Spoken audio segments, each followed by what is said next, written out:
há uma grande visão que João está tendo, e João diz que ele chorava porque chegou a ver um livro selado com os 7 selos, e não havia nem ninguém, nem na terra, nem debaixo da terra, que pudesse abrir o livro. Mas o ancião diz para ele naquela visão, olha o que diz no versículo 4, anote aí, Apocalipse 5, 4, diz, vou ler o 3 também, diz assim: e ninguém no céu, nem na terra, nem debaixo da terra podia abrir o livro, nem olhar para ele.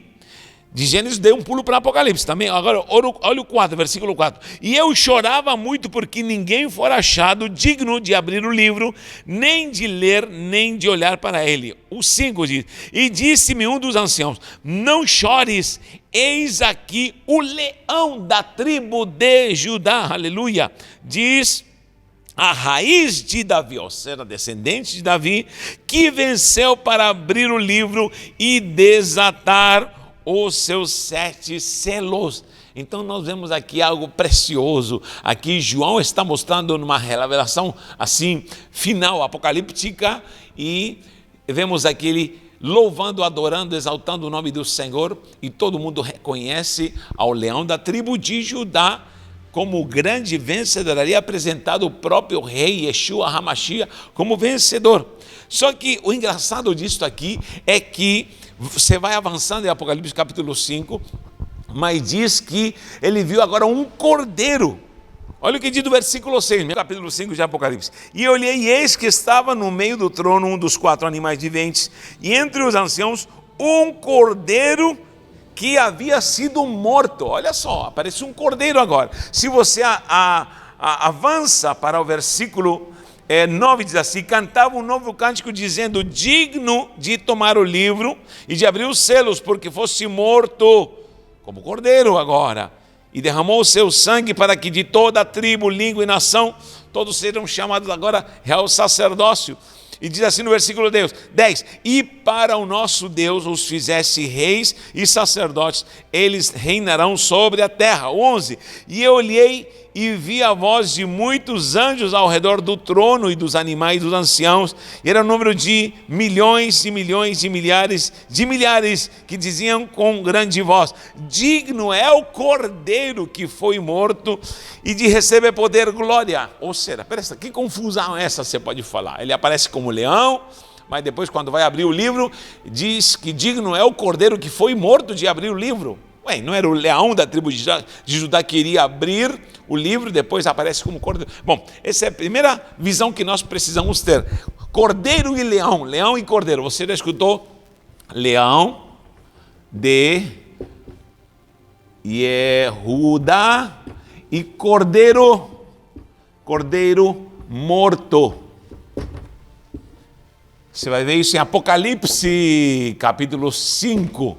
Você vai encontrar o próprio leão e depois o cordeiro morto. Qual é a simbologia disso aqui? Depois vamos voltar novamente para a profecia de Jacó, ali falando com os descendentes de Judá e falando justamente para Judá. Olha só, quando Cristo está em glória, ele é o rei.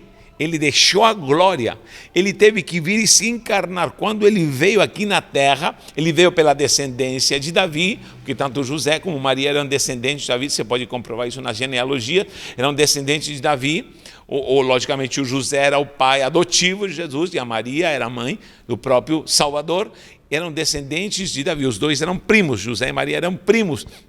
E daí nasce o Salvador Jesus. Só que ele não nasce como rei, ele nasce numa manjedoura. Gente, não havia nem lugar na hospedaria para ele se hospedar e também ele nascer.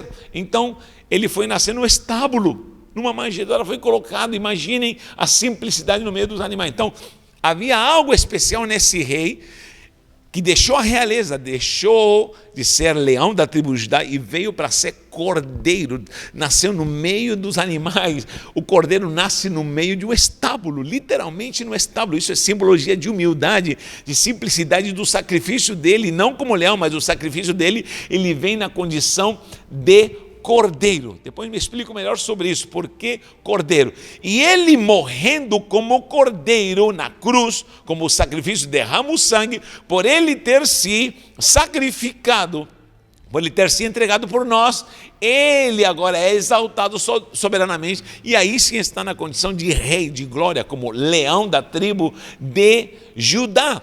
Agora, o próprio Jacó está profetizando e dizendo que este é o leão da tribo de Judá, e desta linhagem não faltaria rei. Você sabe que de Judá vem o próprio Davi, e vem a sequência na genealogia, onde o próprio Davi tem filhos e segue a sequência, embora há essa divisão do reinado do norte e do sul, mas Judá continua o trono, e não falta rei, não falta monarca, diz aqui, até que venha Shiló. Essa palavra em hebraico, Shiló, Shiló, você pode ler, que está dizendo a profecia aqui, justamente no versículo 10 do capítulo 49, diz: o cetro não se arredará de Judá, nem o legislador dentre os seus pés, até que venha Shiló. Aqui está como Siló, mas é Shiló. Shiló se escreve em hebraico Shin, Yod, Lamed e o próprio Ei. Shiló. Shiló. O que significa essa palavra Shiló em hebraico? Shiló.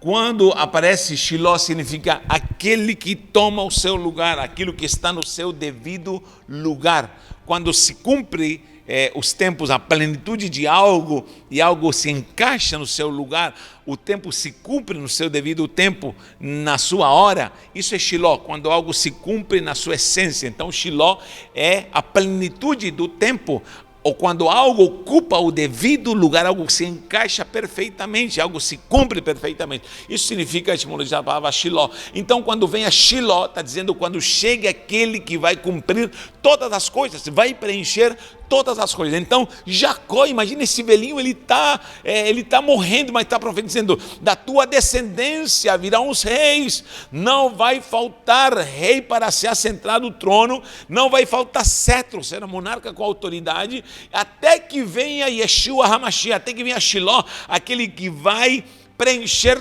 todas as coisas. De fato, Jesus é o último rei. Nós sabemos que havia questionamentos em relação ao próprio Jesus, porque nasceu num presépio, mas ele era o rei Jesus, ele era o Salvador. Que menino esse que incomoda até Herodes, e ele manda matar todas as crianças? Que há nesse menino tão especial, que ele marca a história antes e depois dele? Que há nesse menino? É o rei dos reis e senhor dos senhores. Ele é aquele leão da tribo de Judá que vem como cordeiro e se humilha, e ele vai ser sacrificado para vencer a morte e subir e ter um nome acima de todo nome, e agora ser novamente o rei, o leão da tribo de Judá. Então o próprio Jacó está profetizando toda essa sequência. E olha só, você vai ver a genealogia de Jesus, essa genealogia de Davi, essa genealogia, acontecem muitas coisas terríveis. Por quê? Porque poderia ser uma genealogia puríssima, santa, mas há tantos defeitos, tantas falhas, tantos pecados, tantas pessoas e personagens que você e eu talvez as descartaríamos e não as iríamos querer na nossa descendência. Eu pergunto para você: quem da sua descendência trouxe problemas? De que descendência você vem? Qual é a sua ascendência? Quem é o seu tataravô, bisavô, seu avô, seu pai? Quem foi? Quem sabe talvez é uma descendência um tanto perturbada, talvez com problemas e dificuldades, mas não se preocupe, a descendência de Jesus, você vai ver que tinha vários problemas, mas era a geração escolhida. Dessa geração nasce o Messias. Eu gosto quando Paulo diz em Romanos 5, diz assim: onde superabundou o pecado, superabundou a graça de Deus, aleluia. Onde havia problemas, onde havia dificuldade, talvez na minha família havia muitos problemas, mas graças a Deus, Jesus escolheu a minha descendência, a minha ascendência, e a enxertou em Cristo Jesus, e agora em Cristo nós somos real sacerdócio. Você sabia que meu avô se converteu na cadeia? Era um marginal tão perigoso, para não ser fuzilado, foi condenado perpétuo, nunca mais sairia em liberdade. E meu pai, que cresceu, porque viu o sofrimento da minha avó, e minha avó dizia, cuidado que ele vai vir matar a gente, vai vir matar a gente. Eles fugiram para o norte do Chile. Meu pai cresceu, dos 8 anos, prometeu que quando ele crescesse, iria matar o meu avô, o seu próprio pai. Imagina a geração que nós éramos. Meu avô era um marginal, só Jesus sabe o que ele era. E nem quero entrar em detalhe, mas foi condenado a perpétuo. Agora, meu pai queria matá-lo, disse, ele sai da cadeia, eu vou acabar com a raça dele. Então, Natanael não era coisinha muito boa, não. Mas, graças a Deus, meu avô encontrou a Jesus na cadeia. Jesus o lavou, o redimiu, o santificou e o levantou para o ministério. Lhe deu liberdade condicional e nunca mais voltou. Por bom testemunho, ele demonstrou que Jesus o salvou. Meu avô evangeliza meu pai se converte. Ele podia ser um assassino, mas meu pai se converte, é chamado ao ministério e graças a Deus meu pai gerou 16 filhos e todos estamos na presença do Senhor, louvado seja esse Deus maravilhoso. Então, queridos, preste atenção. De que família você vem? Qual é a tua história? Me conte lá nos comentários o que aconteceu na sua descendência, na sua ascendência, quem foi seu pai, se é que você o conheceu, quem foi a sua mãe, seu avô, sua avó, sua bisa, seu bisa. Meu Deus, tanta gente que só a graça do Senhor. Quem sabe você é descendente do cangaceiro, do lampião, só Jesus para ter misericórdia, mas graças a Deus, Jesus entrou na tua história, entrou na tua genealogia, e nessa genealogia de Davi, que era um homem tão imperfeito, Jesus nasce e marca uma nova história e agora os levanta como real sacerdócio, e nós fazemos parte dessa genealogia para a glória do Senhor Jesus. Olha o que diz: ele, Shiló, virá e ele tomará o seu lugar. E ele vem com essa realeza. Uma das coisas que me chama a atenção são 4 mulheres que estão na genealogia em Mateus 1. Você depois vai ler a genealogia que está em Mateus 1. Há 4 mulheres que estão destacadas. Vou rapidinho falar dessas 4 mulheres que se destacam. Uma delas é Tamar, a segunda é Rahab, a terceira é Ruth e a quarta é Batsheva. Vou anotá-las aqui. A primeira é Tamar. Vou anotar aqui, meu Deus. Tamar, essa é a primeira. Está na genealogia de Jesus. A segunda é Raabe, que é Rahav. A terceira mulher, são 4 mulheres ímpias, são 4 mulheres que não eram da descendência real, mas são enxertadas na genealogia de Yahudá, e delas se dá a sequência do Messias. A terceira é Ruth, meu Deus, Ruth, e a quarta é Batsheva, ou Betseva, meu Deus do céu. Olha que coisa interessante, 4 mulheres. Não sei se você conhece a história de Tamar. Tamar era uma cananeia. Qual foi o problema dela? É que ela se disfarçou nada mais nada menos do que uma prostituta e teve relações íntimas com Yahudá, com Judá, e dali nasce um filho. E aí segue a sequência para a descendência do Messias. Só que ela é tomada e ela é assumida pela descendência de Yahudá.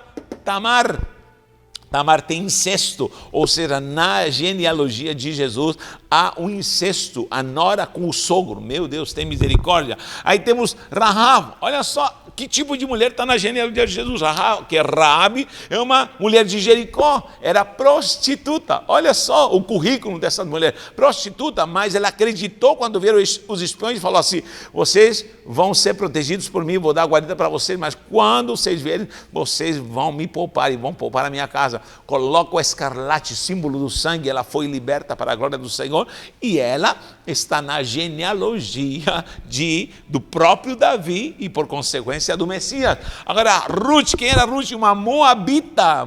Você sabe que da onde surgem os moabitas? De Moabe. Amon e Moabe são filhos de quê? De um incesto. De quem? De Ló com suas filhas. Surgem os moabitas e os amonitas. Então temos Ruth, uma pagã, que é inserida, você já leu o livro de Ruth, coisa mais linda, mais preciosa, mas essa mulher é inserida ali na genealogia de Davi. Boaz a redime e é inserida nessa genealogia. E por último, Batsheva, que era uma mulher heteia, ou hitita, era dos heteus. e era mulher de Urias. Mas o que acontece com essa mulher Batseba? Ela tem um relacionamento extramarital com Davi, meu Deus, adultério, e aí nascem filhos. Meu Deus, um filho morre do pecado e depois nasce o próprio rei Salomão. Na sequência nós temos, meu Deus, Tamar, temos aí o pecado de incesto, da nora com o sogro, Rahab, prostituta, Ruth, temos uma descendente de um incesto do pai com a filha, e Batseba, que seria o próprio adultério de Davi com esta mulher. Isso está lá em Mateus 1, procure nessa genealogia, elas estão lá. Mas o que acontece com tanto pecado? Pois é, onde superabundou o pecado, superabundou a graça de Deus, a solução para a sua história. Não sei qual é a sua história, não sei qual é seu problema, não sei qual é a genealogia, talvez que veio lá, não sei de onde mais. Jesus transforma a sua história. Por isso ele diz aqui, o cordeiro que morreu, e agora ele fez com que toda tribo, toda nação, toda língua agora se tornasse real sacerdócio. Nós somos real sacerdócio em Cristo Jesus, enxertados nesta glória maravilhosa para a exaltação do Senhor. O lindo disso aqui, se você traduz os nomes, eu gosto de traduzir nomes, vocês já perceberam isso. Tamar significa erguido, erguer, erguido, de erguer, anota aí, erguido. Tamará é uma palmeira alta, então Tamar significa erguido, levantado. Rahab significa algo grande, grandiosidade. Rahab, grandiosidade ou abrangência, quando você abrange algo. Vou colocar abrangência, abrangência. Ruth significa amizade, vou colocar amigos, amizade. Ruth é amizade. E Batseba, sabe o que significa? Bat é filha, Sheva é 7, perfeição. Ou seja, é filha da perfeição. Meu Deus do céu. Erguido, abrangência, amigos e filha da perfeição. Vamos juntar essa frase de Tamar, Rahab, Ruth e Batseba, vai dar. Vamos trazer para Jesus, porque a genealogia é de Davi, isso que aí vem Jesus. Ele será erguido, vai ser levantado, e na sua abrangência, na sua grandiosidade, fará com que seus amigos se tornem filhos da perfeição. Se você junta os 4 nomes, dá uma frase, onde o próprio Jesus será levantado, e o próprio Jesus diz que é necessário que o Filho do Homem seja levantado, assim como Moisés levantou aquela serpente de bronze, assim é necessário que ele seja levantado. Por que uma serpente? Porque quando ele é levantado, ele se tornou maldito. A serpente era de bronze, justiça, só que era maldita, símbolo da maldição. Jesus é levantado na cruz como maldito, mas ele era justo, ele era santo, só que quando ele é levantado, porque ele disse, é necessário que o Filho do Homem seja levantado. Você vai ver, encontrar isso no Evangelho, no livro de João, e ele declara isso. E agora, em Cristo Jesus, sua descendência, sua ascendência é santificada, e a partir de você começa uma geração nova, e nessa abrangência desse amor, Paulo diz em Efésios 3,18, é necessário que nós conheçamos a largura, o comprimento, a altura e profundidade. Isso é a abrangência do amor de Deus. E quando fala de Ruth, está falando de amizade, está se referindo à glória dos amigos. Chegou uma altura que Jesus falou para os seus discípulos em João 15, ele diz assim, não vos chamarei mais de discípulos, mas agora vos chamarei de amigos, porque vocês não são mais servos, são meus amigos. E Batseba, o Senhor está dizendo, vocês agora vão ser filhos perfeitos, abençoados para a glória do Senhor. Muito bem, aí concluímos a ideia da descendência, onde viria Shiló, a descendência de Davi, essas 4 mulheres, onde superabundou o pecado, vem agora a abundância da gratuidade da graça de Deus. Só que continuando lá, em Gênesis 49, na profecia de Jacó para Yehudá, olha o que diz aqui no versículo 11, diz, e amarrará o seu jumentinho à vide. Olha só, amarrará o jumentinho à vide, e também a cepa mais excelente, e ele lavará a sua veste no vinho, e a sua capa em sangue de uva. Os seus olhos serão vermelhos de vinho e os dentes brancos de leite. Que profecia é essa, meu Deus? Deus está falando, ou já usando o próprio alegoria, numa profecia, logicamente ungido e abençoado por Deus. Ele está dizendo claramente de que Judá amarraria o jumentinho junto à videira. Por quê? Porque além de ser o leão da tribo de Judá e dessa descendência de Judá viria o grande rei, o leão, ele está dizendo que Judá é como se fosse um jumentinho amarrado na videira. Por quê? Porque o jumento simbolizava pelo menos 3 coisas: espírito servil, humildade, só que obstinação, dureza de coração, teimosia, ser jumento, empacar. Essa é a característica de Judá, que ele, sendo escolhido para servir ao Senhor, sendo escolhido para ser humilde diante de Deus, que foi uma das condições que Deus exigiu do seu povo, só que também a teimosia do povo de Judá de persistir no pecado, de adorar outros deuses. E quantas vezes Deus teve que tratar com a teimosia do seu povo que persiste em pecar. É a nossa história. Deus nos chamou para servir, Deus nos chamou para estar sujeitos, humildes na presença dEle, mas nós somos teimosos, obstinados em prevalecer nos erros e nas falhas. Por isso nos chama ele justamente de jumento, Hamor. Hamor em hebraico é jumento, aquele teimoso que persiste no erro. E todos nós fomos resgatados, mas o Senhor tem que nos tratar. Só que a solução para o jumentinho qual é? Amarrar o jumentinho teimoso junto da vide. Há algo engraçado que me chama a atenção, que todos os primogênitos, tanto os homens como das crias, era consagrado ao Senhor. Um filho, para que fosse cuidado pelo pai e fosse resgatado, tinha que pagar um dote para remir o seu filho primogênito. Esse é outro estudo, mas nós vamos ver isso mais para frente.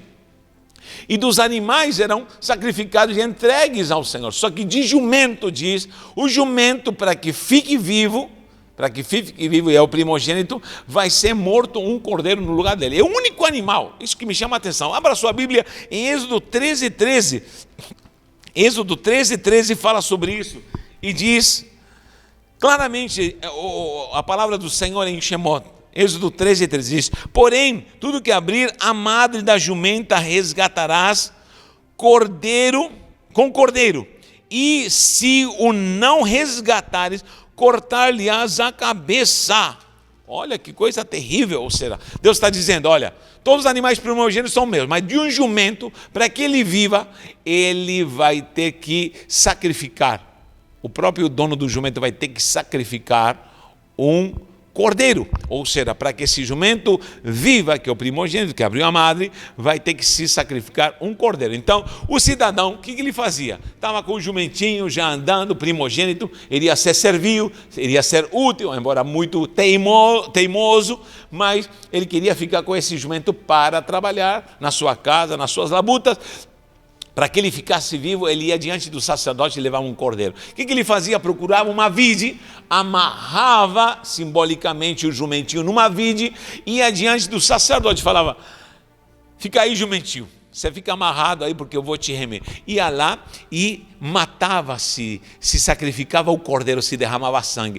Quando havia remissão, ele podia voltar, pegar o jumentinho e ele ficava com o jumentinho e voltava. É assim que fazia quem tinha um jumentinho que tinha rompido a madre como primogênito. Olha que coisa mais, talvez estranha, mas tão preciosa.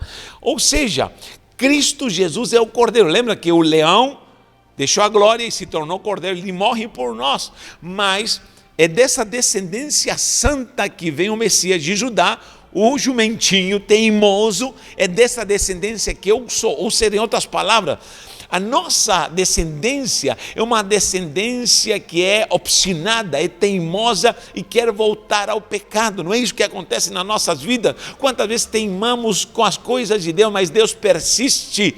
Qual é a solução perante essa teimosia? Logicamente, em primeiro lugar, amarrar a nossa teimosia junto da vide. A videira verdadeira simbolizada por Cristo Jesus, ou a videira simbolizando a Cristo Jesus, amarrado na videira. A solução para a minha vida é estar amarrado em Cristo Jesus.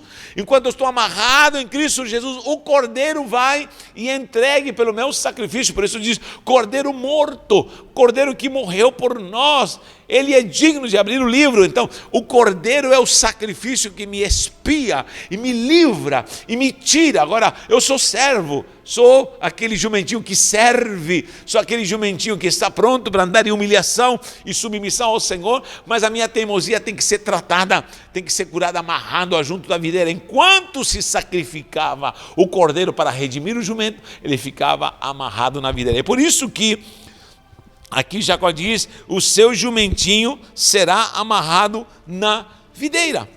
Quando você vê Jesus para entrar na entrada triunfal em Jerusalém, o que acontece? Ele podia entrar num cavalo fino sangue, ele podia entrar numa carruagem, ele podia, levantar uma caravana de cavalos árabes. Mas ele diz para 2 discípulos, não sabemos quem são, você pode ver isso em Mateus, em Marcos e Lucas, diz, vão na frente e vão na aldeia e vocês vão achar um jumentinho amarrado. Eu creio perfeitamente que esse jumentinho estava amarrado numa videira, estava lá esperando, porque era profético. Por quê? Porque estava escrito já em Zacarias 9:9, anote lá, Zacarias aqui, 9:9, está lá escrito, alegra-te, filha de Sião, eis que o teu Redentor vem montado, que num cavalo branco? Não. Num cavalo árabe? Não. Numa carruagem? Não. Vem montado num jumentinho, filho de jumenta. Meu Deus do céu. Então ele manda e diz, lá vai ter um jumentinho amarrado. Estava lá o jumentinho amarrado no dia na videira, mas eu suponho perfeitamente que estava amarrado na videira. E o que acontece? Quando eles chegam, Jesus dá a ordenança, se o dono perguntar, para onde vocês estão levando esse jumentinho? Vocês vão falar, meu Senhor precisa dele, e ele vai entender na hora. Imagina que Deus já tinha falado com aquele dono do jumentinho, que estava já esperando com esse jumentinho, que ninguém havia montado, estava 0 quilômetro. 0 quilômetro. Quando chegaram lá, de fato, ele perguntou, para onde vocês estão levando esse jumento? Meu Senhor precisa dele. Ele disse, amém, será feita a vontade, Paulo. E o levaram. Imagina que esse homem já sabia, revelação do céu. Por quê? Porque justamente se cumpriu que aquilo que estava na lei, Êxodo 13:13. O jumentinho ficava amarrado na videira, e lá se sacrificava o cordeiro. Só que desta vez o cordeiro iria entrar montado no jumento. E esse jumentinho que estava aguardando, enquanto Jesus como cordeiro entrava em Jerusalém, entrava para quê? Para morrer por você e por mim, para morrer pelo nosso pecado como cordeiro. Esse jumentinho nunca foi tão glorificado. Quando entrou em Jerusalém, diz que todo mundo gritava, Hosana o que vem em nome do Senhor, Hosana, Hosana, e colocavam tapetes. Eu acho que o jumentinho falava, meu Deus, eu estou realizado, nunca eu vivi isso antes, mas era porque o Cordeiro de Deus estava com ele e a glória do céu estava se manifestando, simbologia da nossa vida. Querido, você e eu somos nada, mas por ter Jesus em nós, a glória de Deus, o poder de Deus, a unção do Senhor é manifesta em nós.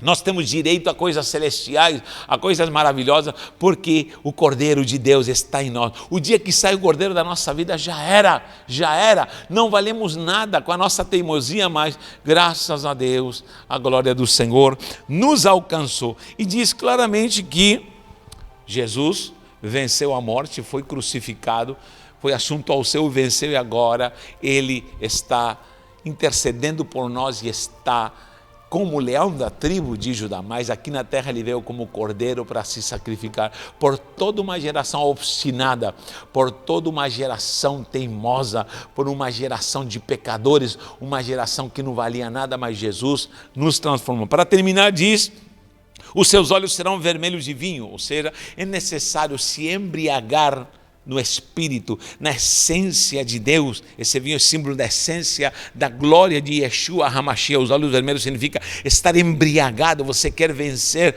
a teimosia, a obstinação para persistir no pecado, vença-o se embriagando. E depois diz, o seu sorriso, os seus dentes serão como dentes de leite. Dentes de leite significa um sorriso de criança. É por isso que vem a expressão dente de leite.